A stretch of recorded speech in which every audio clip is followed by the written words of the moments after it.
Welcome back to College Football Addiction, one of the more entertaining, exciting, hyped games that we are looking forward to this week in the college football playoff. Notre Dame and Georgia. We've got Graham Coffey again, Dog Central, that we're chatting with. Graham, the big question here everybody wants to know. We won't bury the lead. Everybody's talking about the quarterback, and I think Pate says if you could tell me the stat line on how this thing is going to go, I could tell you who's going to win a game, and that's probably the case, right? If you could tell me how Gunner's going to play, I could probably tell you who's going to win this game. Obviously, weird things happen in football, but just overall thoughts on what that performance may look like from him against Notre Dame in this one. Oh man, I'll say the vibes are high, like around Gunner Stockton, and I mean I've been on press conferences the last 2 days, one with Georgia's DC, one with Georgia's OC, and then like 5 offensive players and 5 defensive players. All 12 of those people have been asked about Gunner Stockton.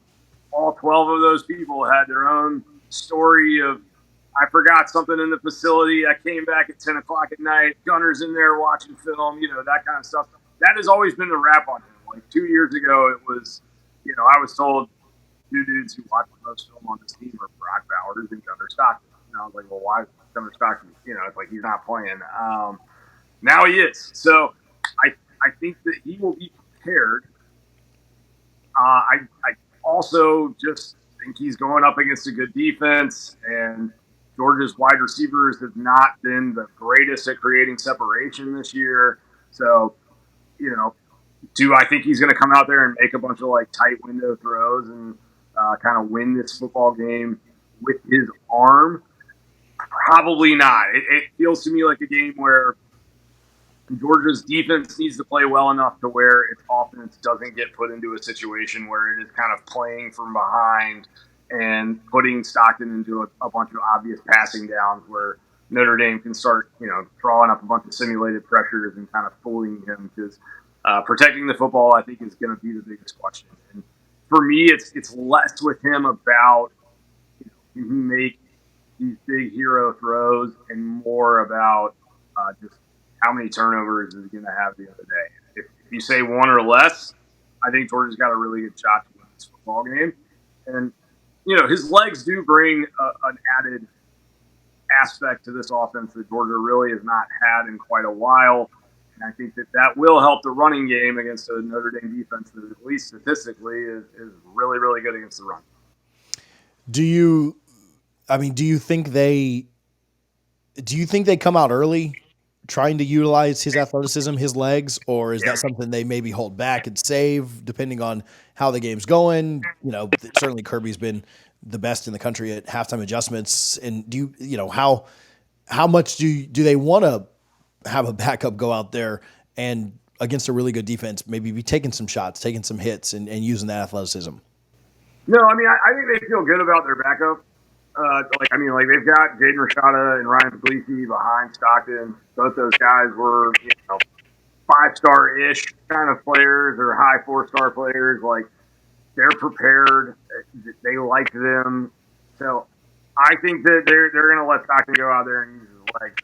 He needs to use his legs to be effective, in my opinion, especially against a really good defense. So I think he'll go out and kind of get his legs involved early will help everything else as the offensive line is trying to do and run block. And I think that is a big part of kind of the recipe of how Georgia can win this game. But I also think that they're going to need to not get too one-dimensional with the run. So I expect to see a good amount of play action. I expect them to try and take some shots early. If Notre Dame is going to leave Arian Smith on an island one-on-one out on the edge, then like Georgia's got to throw it downfield to him and see what happens because these corners from Notre Dame are good statistically. They've been a great defense statistically. I think they are a great defense, but like we have not really seen them against a ton of high quality competition. No. Right? I think that's fair to say. I don't think anybody would call me crazy for saying that. So USC had almost 600 yards of total offense against them. I think you can't just abandon the passing game, particularly the downfield passing game. If you play this game in a phone booth I think that actually makes it harder and harder for Stockton to be successful. On the other side of the ball, Notre Dame certainly runs it well. Georgia's defense, though, is pretty good at slowing down the run, as we saw against Texas and other teams they've played this year. The times that Georgia's gotten in trouble, right? Like you think about Dart, you think about Milrose legs and that game early. But running the ball is something that Notre Dame does really well. How well can they do it against this Georgia front? I mean, that's the $1 million question, I think, even more so than Stockton. Like, if you tell me that Georgia is able to play light and regular boxes and stop Notre Dame's run, then I'm going to tell you Georgia's going to win this game. Like, that's my personal opinion on it, just because I think Riley Leonard's a really good football player. I think that Notre Dame may have sort of a similar type of situation that Georgia has offensively, where who's the Notre Dame wide receiver that pops in your head when you think about that football team? Oh boy, I don't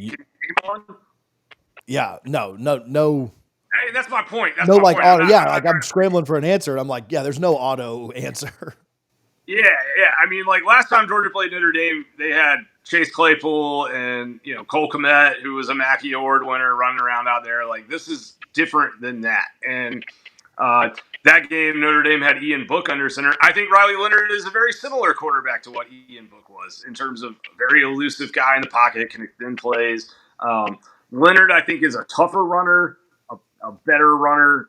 But, yeah, like I think Georgia's corners have kind of quietly gotten better and better as the year has gone on. I know they gave up some explosive plays, particularly early against Texas, but like they were doing that against really talented wide receivers, right? And they were doing it in a lot of man coverage. Like I think Georgia can play a good bit of man in the back end or cover one and bring up a safety to help and run and do some different things. So it is going to be interesting, truthfully, just because I think if you see the Georgia offense, like Texas ran for 240 on A&M, and then Georgia had the performance they did in the SEC championship as a run defense and 6 sacks, all that stuff.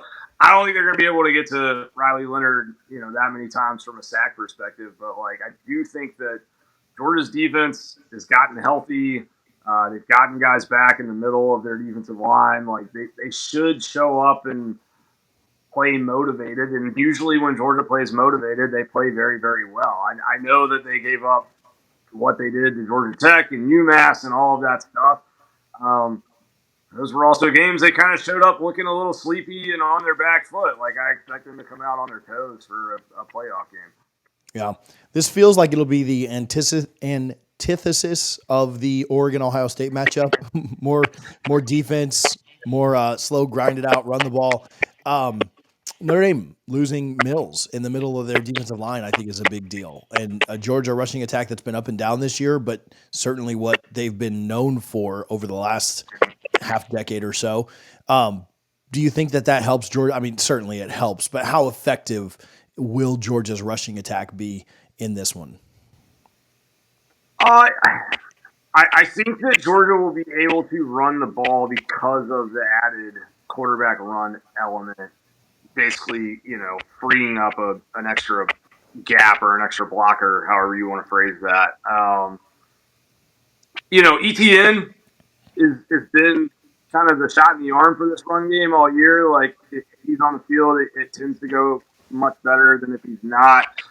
I think that between him and Frazier, they'll run the ball effectively and efficiently. I don't know that I expect them to rip off, 60-yard runs and stuff like that. But I also think that they might be, I would say I think they are probably the best backs that Notre Dame has seen. This is probably the best offensive line that Notre Dame has seen. This offensive line has gotten healthy in a way that it wasn't when it went to Ole Miss and, had some of the kind of horror games. So, I mean, Georgia better run the ball well because, like I said earlier, I think everything they need to do with Stockton is going to be predicated off some run threat. Like, they need to have some of that RPO, play action, misdirection stuff. I think they need to get the tight ends involved on some leak outs and things. I think they'll be able to run the ball pretty, efficiently. I don't know that I expect them to like just smash, 12, 16-yard runs all the way down the field all night. That's not going to happen against this defense.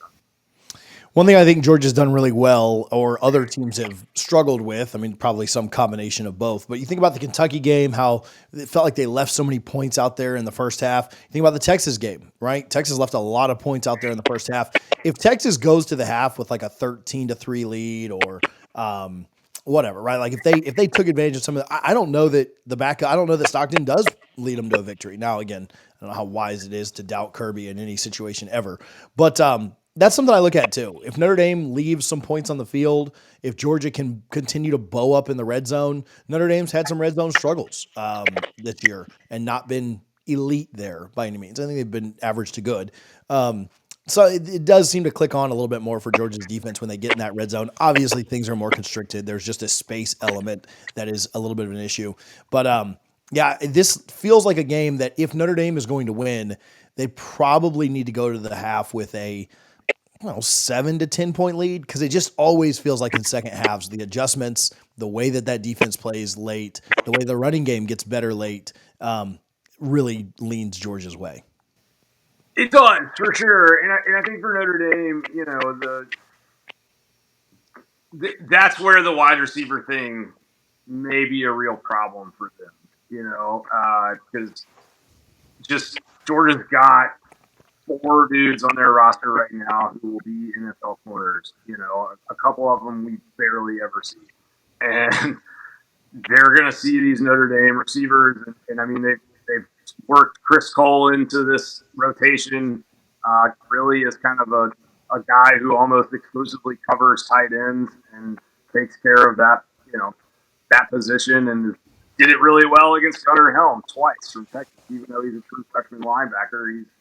He's 6'3" and 225, and he runs like a 4.5. It's really hard for a tight end to get away from that. So I think that, if Notre Dame's able to get some 7s instead of 3s, like, that's going to be big. And that will be the interesting thing to monitor, to your point, is are they able to land some punches early?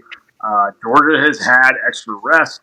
Georgia's had extra time to prepare for this. Like, generally speaking, Kirby Smart teams play very well off of extended rest. So I'm interested to see what wrinkles both teams have. I'm sure Notre Dame will throw, some trick plays and stuff like that in that maybe try to, cash in on 7 instead of 3 and get up 14-3 or something like that. But it does feel hard for me a little bit, to be honest, TJ, to say, like, I think Notre Dame is going to, score a lot of 7s in the red zone when Texas couldn't do it with, Matthew Golden and DeAndre Moore and Isaiah Bond for part of the time, Gunnar Helm. Like, the weapons that they had were a little bit scarier, I think, from a Georgia perspective than what they're Do you have a prediction in this one?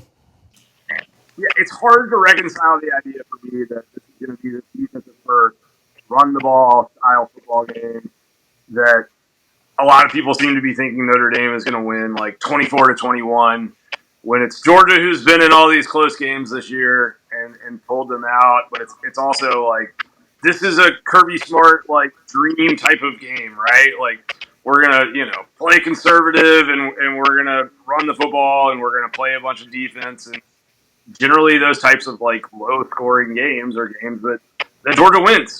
There was a stat there for a while where I think Kirby Smart opponents scored 30 or more. They had a pretty bad record.